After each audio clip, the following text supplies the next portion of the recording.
Shalom hermanos, sean todos bienvenidos a este estudio de Génesis capítulo 3, primera parte. Sean todos bienvenidos a este estudio y empezamos con Génesis capítulo 3, verso 1, que dice: Ahora bien, la serpiente era más astuta que ningún animal salvaje que Yahweh Elohim había hecho. Ella dijo a la mujer: ¿Dijo realmente Elohim no comerás de ningún árbol del paraíso? Vemos, ¿no? Cómo se implanta la duda en una persona con una simple pregunta. Sabemos que, por lo que aquí mismo dice, la serpiente era la más astuta de todos los animales. Y la forma en que aborda a Eva para confundir completamente todo lo que ella conocía. Leamos ahora 2 Corintios capítulo 11, versos del 1 al 4. Dice: Yo quisiera que me toleraran un poco de tonterías, por favor tolérenme, porque estoy celoso por ustedes, con la clase de celos que Yahweh, desde que prometí presentarlos como una doncella pura en matrimonio, para su único esposo el Mashiach, y temo que de alguna manera sus mentes sean seducidas para alejarse de la simple y pura devoción al Mashiach, tal como Javá fue engañada por la astucia de la serpiente. Porque si alguien viene y les habla de otro Yeshua diferente al que nosotros proclamamos, o si reciben un Ruach diferente al que han recibido, o aceptan algunas llamadas buenas noticias diferentes a las buenas noticias que ya aceptaron, ustedes pueden muy bien soportarlo. Vemos, ¿no?, cómo fue seducida Eva o Javá, cómo fue engañada con una simple pregunta. ¿Dijo realmente Elohim no comerás de ningún árbol del paraíso? ¿Sí? Entonces ahí es donde empieza la controversia y empieza el engaño. Entonces debemos tener cuidado cuando hablamos con gente astuta y con lo que nos están hablando, conforme nos están realizando las preguntas o nos están tratando de seducir con huecas sutilezas. ¿Sí? Entonces tengamos cuidado. Continuamos la lectura con Apocalipsis 12, verso 9, que dice: El gran dragón fue lanzado fuera, aquella serpiente antigua, también conocida por el diablo, hija Satán, el engañador del mundo entero. Él fue arrojado a la tierra, sus malachim fueron arrojados con él. Aquí nos está dando la descripción de cómo es el enemigo, ¿no? Hija Satán, Lucifer, el hijo del lucero de la mañana, que es el engañador, y ha sido desde el principio el padre de la mentira, ya que él y sus ángeles, los que le hicieron caso, fueron lanzados del Shemaim con él hacia el abismo. Tenemos ahora la lectura en Apocalipsis 20, versos del 1 al 3. Dice: Después vi un malach bajando del cielo, que tenía la llave del abismo y una gran cadena en sus manos. Él prendió al dragón, a esa serpiente antigua que es el demonio, hija Satán, y que ató por 1000 años. Lo arrojó al abismo, lo encerró y puso un sello sobre él, para que ya no pudiera engañar a las naciones, hasta que fueran cumplidos los 1000 años. Después de esto tiene que ser desatado por un poco de tiempo. Sí, entonces nos está dando un poco de información de lo que va a suceder al final de los tiempos, ¿no? Que va a ser atado por 1000 años el Satán, el enemigo, para que no pueda engañar a las naciones, para que no pueda expandir más sus mentiras sobre la humanidad, a pesar de que en ese tiempo no habrá nadie, ningún humano con vida en este planeta. Les recuerdo, hermanos, que cualquier pregunta pueden comunicarse conmigo, pueden comunicarse con el resto del grupo, para que puedan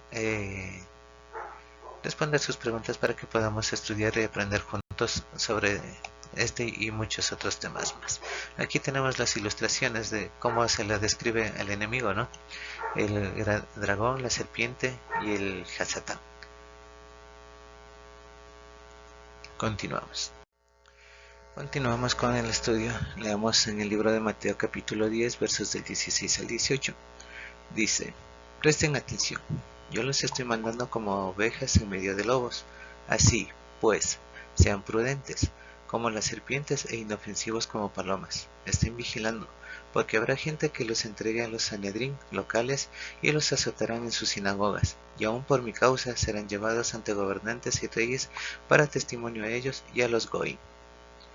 ¿Sí? Entonces aquí estamos viendo una de las advertencias de, de lo que implica conocer el nombre de Yahweh, adorar a Yahweh y obedecerle en sus mandamientos, obedecerle en su Torah para con cada uno de nosotros. Y debemos estar dispuestos a dar nuestras vidas, ya que la primogenitura que Él nos ofrece vale mucho más que nuestra propia vida. Entonces debemos tener en cuenta esta situación y recordar que el engaño del Hasatán es para hacer tropezar a las naciones y para que se vayan en contra de los Kadoshim, de los que obedecen los mandamientos de Yahweh Elohim. Continuando con nuestro estudio, vamos a dar lectura a Génesis capítulo 3, versos del 2 al 6, que dice: La mujer respondió a la serpiente: podemos comer del fruto de los árboles del paraíso. Pero acerca del fruto del árbol en el medio del paraíso, Elohim dijo: no comerán de él ni lo tocarán, o morirán. La serpiente dijo a la mujer: no es verdad que de cierto morirán, porque Elohim sabe que en el día que coman de él, sus ojos serán abiertos y ustedes serán como Elohim, conociendo el bien y el mal.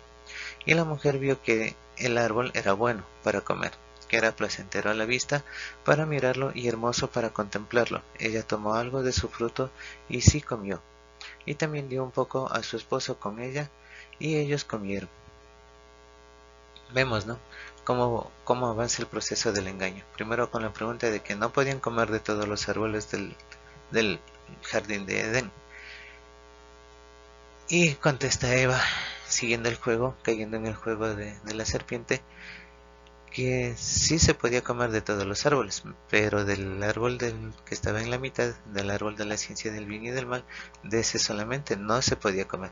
Y ella agrega que no podían ni siquiera tocarlo. ¿Sí? Entonces vemos cómo va la confusión mental, ¿no?, en la que se encuentra Eva. De lo que dijo Yahweh, ella aumentó un poco más. ¿Sí? Y la serpiente va tratando como que Yahweh Elohim es mentiroso al decirle que no es verdad que morirá, sino que Yahweh Elohim sabe que el día que coman de él se vendrán a ser como Yahweh, conociendo lo bueno y lo malo. Entonces, sí, ahí vemos cómo es el proceso del engaño, ¿verdad? Con un poco de verdad y un poco de mentira se puede enredar a una persona que no está completamente preparada y cimentada en los mandamientos de Yahweh en su Torah, y cae fácilmente en el engaño del engañador, ¿sí?, del enemigo.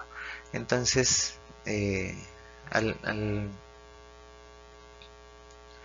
momento en que se despierta esa inquietud de querer ser como Yahweh, conocer lo bueno y lo malo como lo conoce Yahweh, es algo atractivo. Y lo fue para Eva, ya que al mirar al árbol dijo que se veía bueno para comer y que era placentero a la vista.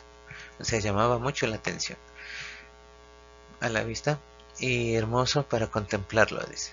Es igual a los problemas que no se solucionan, ¿no? Uno los está observando, se entretiene en ellos, pero no encuentra la solución a ese problema. Es igual con lo que sucedió a Eva. Ella vio y empezó la batalla dentro de ella, que lo que le dijo Yahweh y lo que le está diciendo la serpiente. ¿Y qué ganó? El deseo de ella de ser como Yahweh, conociendo lo bueno y lo malo. ¿Sí? Vamos a leer el siguiente texto para entender un poco esta situación. Dice en Éxodo 19. Éxodo capítulo 19, verso 12. Dice: pondrás límites para el pueblo todo alrededor, y dirás: tengan cuidado de no ir a la montaña, ni aun tocar su base. Cualquiera que toque la montaña de cierto será puesto a muerte. Bueno, en Éxodo 19 nos está hablando de cuando el pueblo de Israel estuvo en, llegó a las faldas, al pie del monte Sinaí, y donde se les iba a entregar los mandamientos y toda la Torah, y no quisieron escucharle a Yahweh. ¿Sí? Entonces, así mismo, ahí se les dio la orden de poner límites para que nadie se acerque al monte.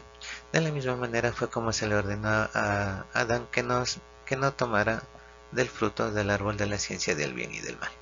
Entonces toda la cuestión es una simple orden que es para medir la obediencia del ser humano, ¿sí? En la cual Adán y Eva fallaron. El pueblo de Israel, eh, cuando estuvieron en el monte, nadie se acercó, pero vemos que más adelante cometieron muchas otras desobediencia a muchos de los otros mandamientos.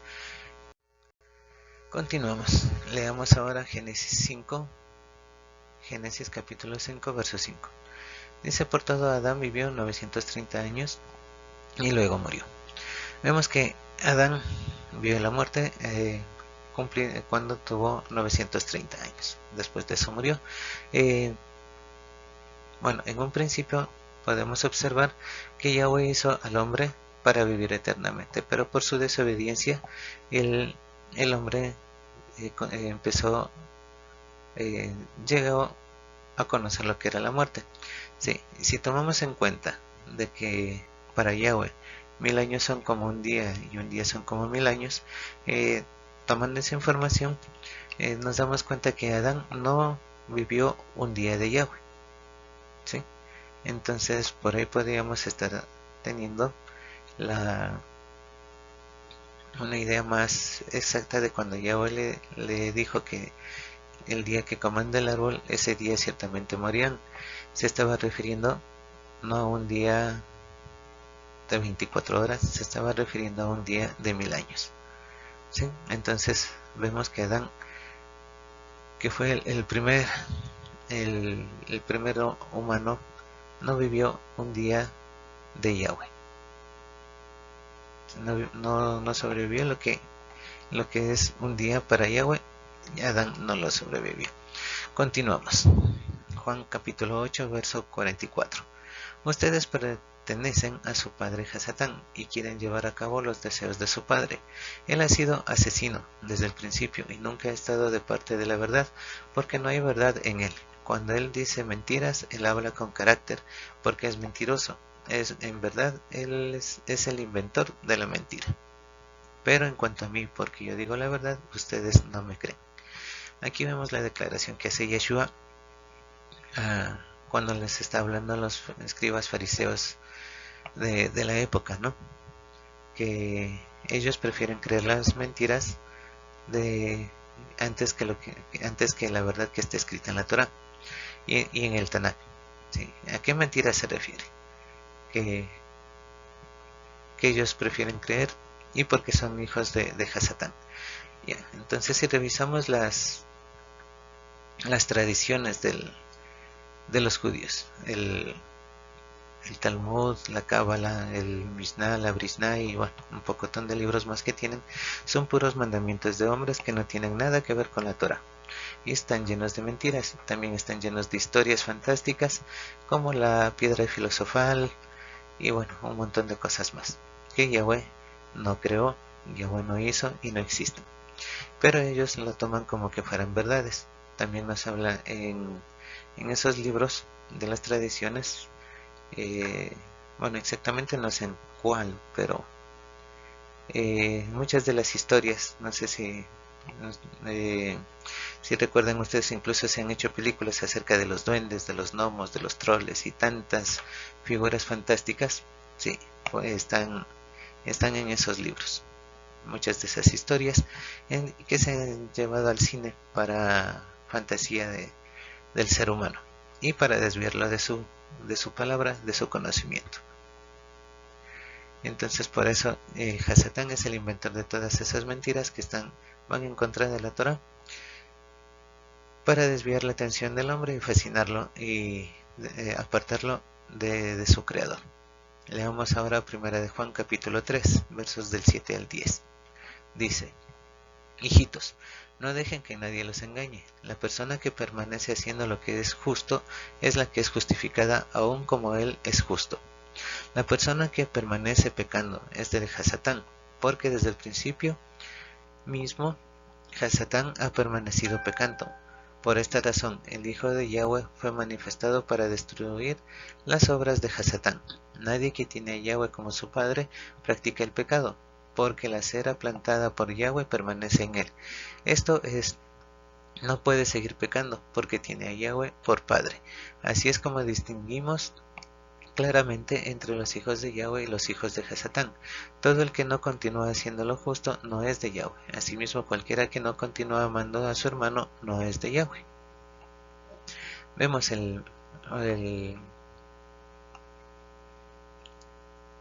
qué se refiere, qué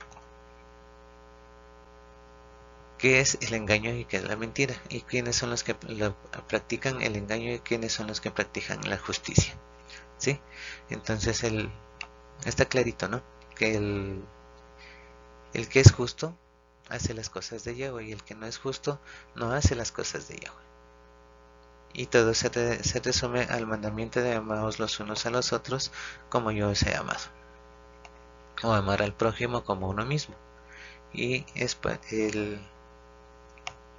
también el amar a Yahweh, tu Elohim, sobre con todas tus fuerzas, con toda tu alma, con todas y a tu prójimo como a ti mismo. Entonces tenemos que esforzarnos para cumplir el mandamiento, ya que es como está escrito, es fácil distinguir quiénes son los hijos de Yahweh y quiénes son los hijos de Hasatán. Continuando con nuestro estudio, vamos a leer ahora Apocalipsis capítulo 21, verso 8. Dice: pero en cuanto a los cobardes, los que no son dignos de confianza, los viles, los asesinos, los inmorales sexuales, aquellos que dan mal uso a las drogas con relación a lo oculto, los adoradores de ídolos y todos los mentirosos, su destino es el lago que arde con el fuego y azufre, la segunda muerte. Vemos, ¿no?, cómo es la caída de Adán y Eva, y cómo se van dividiendo los adoradores de Yahweh y los adoradores de la mentira. Aquí vemos cuál es el destino de cada uno de ellos. Como vemos aquí, todos los que son cobardes, los que no han tenido la fortaleza para reconocer que Yahweh es el Elohim y que hay que obedecerle a él y esforzarse para cumplir con su palabra. Entonces son todos estos de aquí que dice: los que no son dignos de confianza, los viles, los asesinos, inmorales sexuales, etcétera, etcétera, los que dan mal uso a las drogas con relación al oculto. Todos ellos van a tener las consecuencias de la segunda muerte, o sea que serán lanzados al agua de fuego y azufre, al día de Hinnom, que nos habla la palabra. ¿Sí? Entonces debemos tener cuidado de no caer en este grupo. Y si estamos en estos caminos, no vamos a caer en este grupo, pero hay que tener cuidado porque también nos advierte en algún momento de que mira de dónde has caído y que hay quienes están esperando por ocupar nuestro lugar. Entonces hay que ser bastante prolijos en este aspecto, ya que no debemos dejar de aferrarnos a las promesas de Yahweh, ya que son tan grandes y de eso depende nuestra vida eterna. Continuamos con Isaías 46, versos del 4 al 6. Dice: yo soy Él, hasta que ustedes se hayan puesto viejos. Yo soy Él, yo los cargo. Yo he hecho, yo aliviaré, sí, yo cargaré y los salvaré. ¿A quién me compararán y me igualarán? Vean, consideren ustedes que se van extraviados. Ellos despilfarran el oro de sus bolsas y pesan plata en una balanza. Emplean a un orfebre para hacer un dios, ante el cual se postran y lo adoran. Aquí vemos cómo hace la diferencia, ¿no? De que él se está identificando de quién es él. Dice: yo soy él. Esta palabra él es una contracción de Elohim. Yo soy el Elohim, Entonces Él es el que nos carga, Él es el que va a ser hasta cuando seamos viejos, y él es el que hace y que libera, ¿sí? Y Él es el que nos carga y nos salva. Pero asimismo hace la comparación con los que no le reconocen. Entonces dice: ¿a quién me compararán y me igualarán? Considérense ustedes que se van extraviados. Entonces está haciendo una advertencia a los que no quieren aceptarlo como Elohim, y que niegan o que quieren apartarse de sus caminos, ¿sí? Entonces debemos tener cuidado con toda esta situación, a pesar de que entre más aprendemos de él, más nos aferramos y más cerca de él queremos estar, ¿sí? Continuemos con Filipenses capítulo 2 versos del 1 al 8 para tener un mejor entendimiento de lo que estamos hablando. Dice: por lo tanto, si tienen algún aliento para mí por estar en unión con el Mashiach, cualquier consuelo que fluya del amor, cualquier compañerismo conmigo en el Ruach, o cualquier compasión o simpatía, entonces completan mi alegría teniendo un propósito común y un amor común, siendo uno en mente y corazón. Nada hagan por rivalidad o vanagloria, antes bien en humildad, estimando cada uno a los demás como si fueran mejores que ustedes. Pongan la mira en los intereses de los otros y no solamente en los de ustedes. Dejen que la actitud del uno por el otro sea gobernada por el estar en unión con el Mashiach Yeshua. Aun cuando él era en forma de Yahweh, lo consideró ser igual a Yahweh.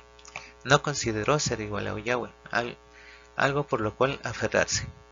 Por el contrario, se despojó a sí mismo en el hecho de que tomó forma de esclavo, haciéndose como un ser humano. Se humilló a sí mismo todavía más, haciéndose obediente hasta la muerte, y muerte en la estaca como un criminal. Bien. Entonces aquí estamos viendo, ¿no?, cómo Pablo, en su carta a los Filipenses, les está pidiendo un aliento por estar en unión con el Mashiach, cualquier consuelo que fluya del amor. Como ya habíamos visto, ¿qué es el amor? ¿Cuál es el verdadero amor? Que es el cumplimiento de la Torah, lo que dice Romanos 13:10, ¿sí? El cumplimiento de la Torah es el verdadero amor. Entonces, el aliento que sale de este amor es lo que él pide de parte de todos los que le escuchan a él. Y asimismo nos da la alegoría, nos da la descripción de cómo Yeshua, en su divinidad, mientras estaba a la diestra del Padre, mientras era uno de sus querubín, mientras era uno de sus ángeles, él aceptó convertirse en un ser humano, en lo más bajo de toda la creación, sí, dice, porque tomó forma de esclavo al hacerse como un ser humano. Entonces él fue perfeccionado en obediencia, y hasta el punto de ser elevado en un madero como cualquier criminal. Y como sabemos, como estaba escrito y en algún estudio anterior lo leímos, de que se hizo maldición al ser elevado en un madero, porque escrito está: maldito el que es colgado en un madero. Entonces él tomó esa forma, llegó hasta ese punto para que podamos nosotros recibir la vida eterna, recibir esta recompensa de su parte, y que así él fue perfeccionado y fue el primogénito de los que reciben la primera resurrección, de los que van a recibir la vida eterna, ya que por él y para él fueron hechas todas las cosas, y por esa misma razón él tomó la forma de ser humano para que pueda ser reconciliada esta forma de creación, el ser humano para con el Padre, y así demostrar al universo y al Hasatán de que todo ser creado sí puede obedecerle perfectamente y completamente al Padre Creador. Continuamos con Santiago capítulo 1 versos del 12 al 16. Dice: cuán bendito es el hombre que persevera cuando viene la tentación y la soporta, porque después, pasada la prueba, recibirá como corona la vida que Yahweh ha prometido a los que le aman. Nadie siendo tentado debe decir, estoy siendo tentado por Yahweh, porque Yahweh no puede ser tentado por el mal, y Yahweh mismo no tienta a nadie. En cambio, cada uno es tentado cuando es arrastrado y es incitado por la carnada de sus propios deseos y atrapado. Entonces, habiendo concebido el deseo para el pecado, y cuando el pecado está completamente crecido para la muerte, no se extravíen mis amados hermanos. Ya. Vemos aquí que primero aclara que Yahweh no tienta a nadie, ¿sí? Porque él mismo no puede ser tentado por el mal.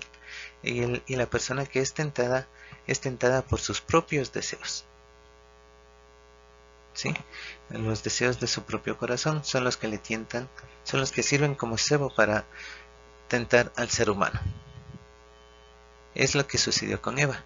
El deseo de ella, se provocó en ella el deseo de ser igual a Yahweh Elohim. ¿Sí? Entonces vemos que Hasatán utilizó esa artimaña para él utilizó el deseo del corazón de Eva, pero él mismo generó ese deseo en el corazón de Eva. ¿Cómo se logra eso? Los estudiantes de publicidad son expertos en eso, en generar una necesidad aun cuando ésta no existe. Entonces debemos tener cuidado con esto, de que las necesidades o los deseos de nuestro corazón se hacen manifiestos con cada uno de nuestros deseos, de lo que observamos, de lo que el mundo nos está enseñando, nos está entregando y nos quiere dar, ¿sí? Por ejemplo, hace 20 años un celular no era necesario para nadie, y en el transcurso de todo este tiempo nadie puede vivir sin tener un celular a la mano. Entonces es algo parecido, ¿no?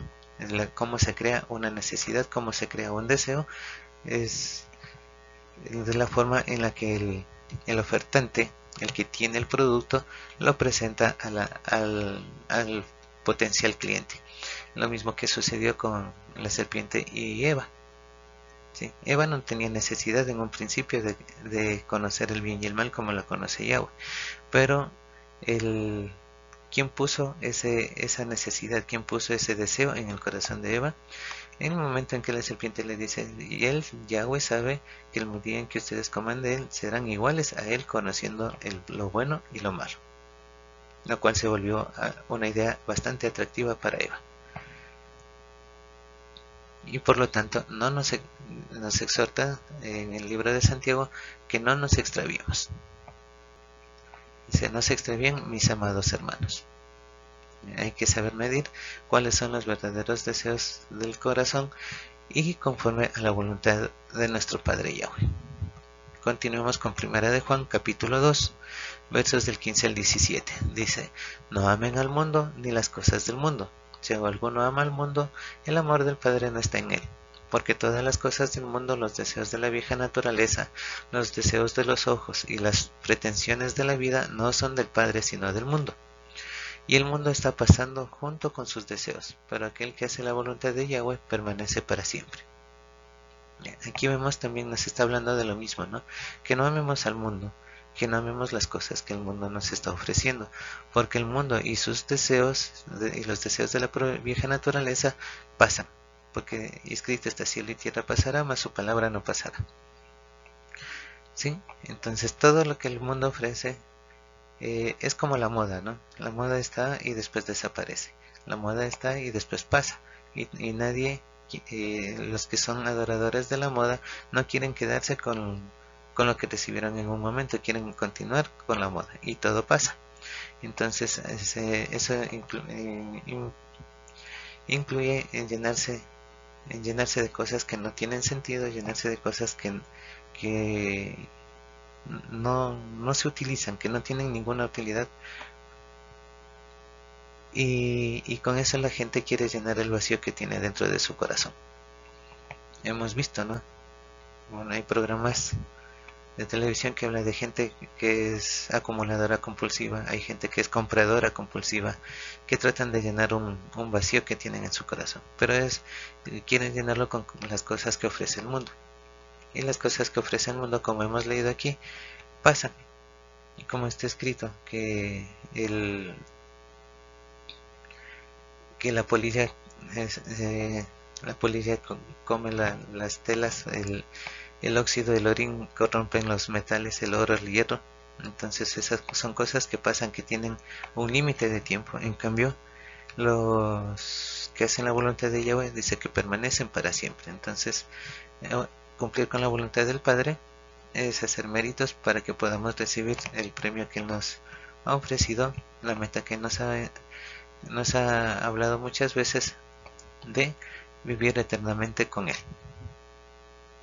Continuemos leyendo Romanos capítulo 5 versos 12 al 14. Dice, así es como funciona. Por medio de un individuo fue que el pecado entró en el mundo, y por el pecado la muerte. Y así la muerte se extendió a toda la raza humana, por cuanto todos pecaron. El pecado realmente está presente en el mundo antes que la Torá fuera dada, pero el pecado no cuenta como tal donde no hay Torá. No obstante, la muerte reinó desde Adán hasta Moshe, aún sobre aquellos que su pecado no fue igual a la violación de Adán, de un mandamiento directo. En esto Adán prefiguró al que había de venir. Sí hemos leído esta parte, ¿no? Que así como la muerte entró por un hombre, por el hombre carnal, la muerte entró al mundo, así por el hombre espiritual la vida eterna. Por eso es que Adán prefiguró al que había de venir. El Adán del polvo, el Adán de carne, el Adán carnal, prefigura al Adán espiritual, al Adán que por medio del cual viene la vida. Y como conocemos, los que hemos leído, los que hemos estudiado, sabemos que el ser humano originalmente fue hecho para vivir eternamente, pero por la desobediencia conoció la muerte. Pero por medio del Adán espiritual, o sea, el Yeshua HaMashiach, el Mashiach, la vida eterna vuelve al ser humano siempre y cuando cumpla con las condiciones que éste ha puesto a través de sus mandamientos, a través de su Torah, para que la podamos cumplir y podamos hacerla ya no por obligación sino por amor, y podamos ser aceptos al Padre y ser reconciliados con Él como fue en un principio. Bueno, este es el fin de la primera parte. Espero que hayamos podido aprender algo, y cualquier consulta, cualquier inquietud, cualquier pregunta que tengamos, la podemos resolver. Incluso estamos planeando hacer un video con todas las preguntas que tengan los hermanos para que poderlas contestar a través de un video y poderlas compartir con ustedes y con todos los que deseen compartir, con los que ustedes deseen compartir, personas que quieran conocer las escrituras puramente, sin torcer, sin contaminación con ninguna doctrina. Shalom, hermanos, y les espero en la segunda parte de este estudio.